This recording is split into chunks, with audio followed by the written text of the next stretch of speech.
بسم اللہ الرحمن الرحیم۔ ناظرین السلام علیکم، میں ہوں گل بخشالوی۔ کھانے کے شب و روز میں آج کا مختصر کالم بعنوان علی فرخ مجید منظر سے غائب اور بڑے خاموش تماشائی۔ ناظرین، مذہبی اور سیاسی لحاظ سے پرسکون شہر کھاریاں کو کسی بد نظر کی نظر لگ گئی۔ الیکشن میں تاریخی دھاندلے کے بعد سے انتظامیہ کا مزاج بھی بڑی حد تک تبدیل ہو چکا ہے۔ کھارے کے خوبصورت چہرے پر سانحہ تانہ صدر میں لگے داغ ابھی صاف نہیں ہوئے تھے کہ انتظامیہ کے افسر اعلیٰ اسسٹنٹ کمشنر زہیب ممتاز گوندل کے آفس میں کھاریاں کے علی فرخ مجید کھاریاں کے ایک تاجر کے حق میں ضرورت سے کچھ زیادہ بول گئے۔ جانے علی فرخ مجید نے ایسی آفس میں ایسا کیا کہہ دیا جو اسسٹنٹ کمشنر زہیب ممتاز گوندل کے مزاج پر گراں گزرا، جس کی وجہ سے کھاریاں شہر کی پرامن فضا انتظامی اور سیاسی حوالے سے ابر آلود ہو گئی۔ ناظرین، کھاریاں کے ایک عام شہری کی حیثیت سے راکم گل بخشالوی نے شہر میں امن و امان کی فضا کے لیے انتظامیہ سے مطالبہ کیا تھا کہ اسسٹنٹ کمشنر آفس میں جو ہوا اس کی ویڈیو ریکارڈنگ اپنے آفس میں معززین شہر کو دکھائے اور چیف آفیسر حلف دیں کہ مجھ پر لگائے گئے کرپشن کے الزام غلط ہیں، تو شہریوں کا ہاتھ علی فرخ مجید کے گریبان پر ہوگا، شہری انتظامیہ کے ساتھ کھڑے ہوں گے۔ لیکن ایسا کچھ نہیں ہوا۔ آج علی فرخ مجید کھاریاں شہر میں ماشاء اللہ لگا کر منظر سے غائب ہیں اور تاجر برادری کے ساتھ شہری دفعہ 144 بھگت رہے۔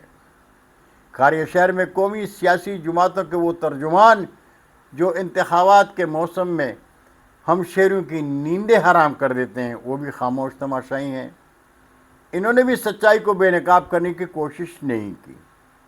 بار ایسوسی ایشن کھاریں کے صدر ساجد محمود کا کہنا ہے کہ علی فرخ مجید سامنے آئے، اگر ان کی کوئی مجبوری ہے تو ان کا کوئی ترجمان آ کر ہمیں اعتماد میں لے تو ہم سچائی کا ساتھ دیں گے۔ ڈپٹی کمشنر گجرات کی کھاریاں میں کلی کچہری میں بھی کرپشن اور بد انتظامی کے خلاف آواز گونجی تھی۔ کیا ہی بہتر ہوتا ڈپٹی کمشنر گجرات صفدر حسین ورک چیف آفیسر پر کرپشن کے لگے الزامات کی تحقیقات کے لیے کوئی کمیٹی تشکیل دیتے۔ چیف آفیسر کو تحقیقاتی کمیٹی کے فیصلے تک معطل رکھتے، لیکن وہ بھی خاموش ہیں۔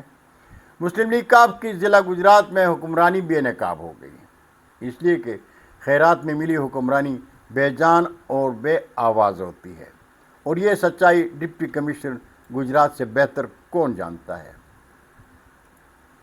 اب سوال پیدا ہوتا ہے کہ اگر علی فرخ مجید منظر سے غائب ہیں، کھاریاں شہر میں ماشاء اللہ پر شہر کے بڑے خاموش ہیں تو رہیں، لیکن ہم اہل کرم خاموش نہیں رہیں گے، اس لیے کہ ہم نہ تو مزدور پیشہ طبقے سے بھتہ لیتے ہیں اور نہ ہی ہم کسی چشمہ بازار کے سہولت کار ہیں، نہ ہی کسی سرکاری یا نیم سرکاری ادارے کے مرہون منت ہیں۔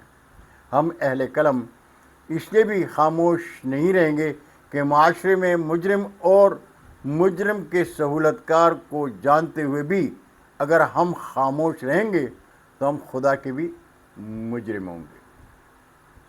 بہت شکریہ ناظرین، برقی رابطے میں انشاءاللہ پھر ملاقات ہوگی۔ جاتے جاتے درخواست ضرور کروں گا کہ میرے چینل کو سبسکرائب کر کے دوستوں کے ساتھ شیئر کریں اور چینل کی گھنٹی ضرور بجائیں۔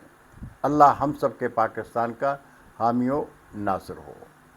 اجازت چاہوں گا۔ اللہ حافظ۔ پاکستان زندہ باد۔